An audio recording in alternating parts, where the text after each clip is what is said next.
teraz sa môžete pozrieť, ako nám pekne vyšli kľúčenky s písmenkami. Vyšli úplne perfektne.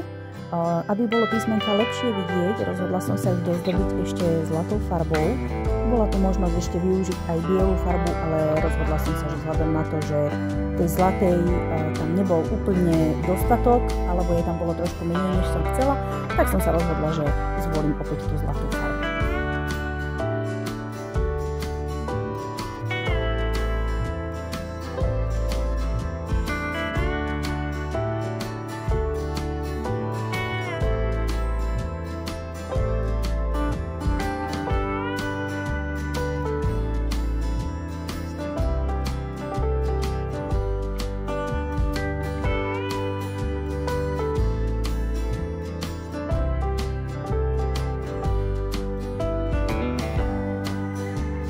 Nech sa páči, tu je celkový výsledok.